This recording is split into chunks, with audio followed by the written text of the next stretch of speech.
ibang flavor naman pala yan. Yan ay, anong flavor yan? Milk melon po. Ah.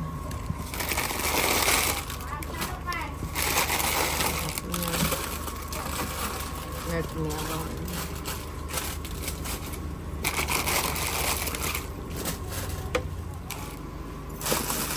Mayroon dito karamihan yung ano, hindi ko alam pangalan nun, yung kulay pink na freezer.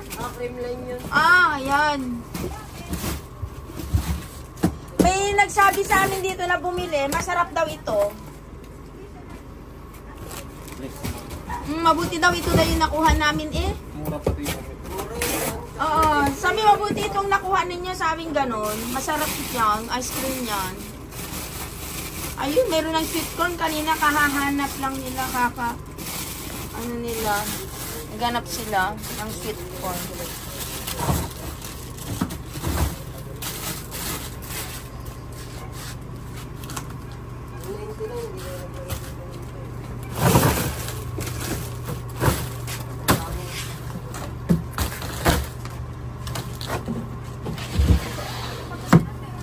Ano yun, yung takip niya kuya, required talaga na lagi nakatakip siya o pag mainit lang mo. pag mainit lang, kahit hindi. Tulad-tulad lang. Ito na naaarawan, ganon. Kasi, okay lang ba yun na yung kanyang moist nagtumutulo dito? Hindi naman masama yan sa... Opo, sadya po yun. Kaya ma'am, para hindi nagbubuo yung yelo mo doon sa taas. Hindi nakaka-ground or ano. So okay lang na nakatakip siya. Ito ma'am, oh, tinutusok yan, oh. Natusok daw pala yan. May butas yan, kabilaan. Para hindi siya magbabara, hindi kakapal yung yelo dyan. Matatanggal mo yung mga basket pag gusto mong may kunin sa ilalim. Ay siya nga. Kasi pag di mo siya nilinis, kakapal yung yelo dyan, na ganun. Ngayon yung parang kulay kristal. Yan ang matigas tanggalin. Ay, kaya kailangan ito. Pwedeng kami magtutusok o ano? Tutusukin nyo na yan ma'am, kahit yung mga Ballpen. stick. Stick. Yeah. Pero okay lang na takpan talaga. Akala namin. Paano yung ano Mainit lang, kunyari, mainit.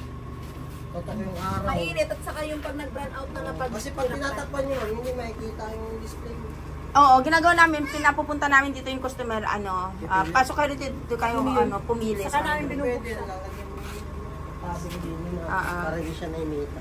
At Okay. least pag silip, kita na yung ice cream. Siya nga. Okay Pag lang malamig naman, naman. okay lang. Yung ganyan na naaarawan pala.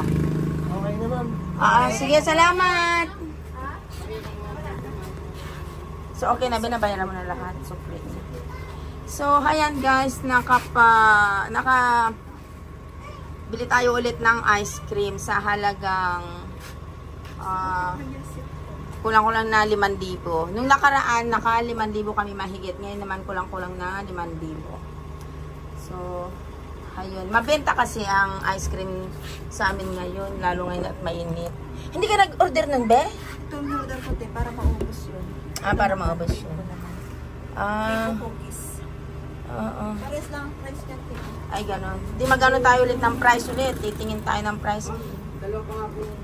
So, ayan guys. Hanggang dito na lang ulit ang isa kong vlog. Maraming salamat sa inyong lahat. Sa inyong panunod, sa inyong suporta sa aming channel. Thank you so much. At kung di ka pa nakapag-subscribe, please subscribe to our channel. Thank you so much. Bye-bye.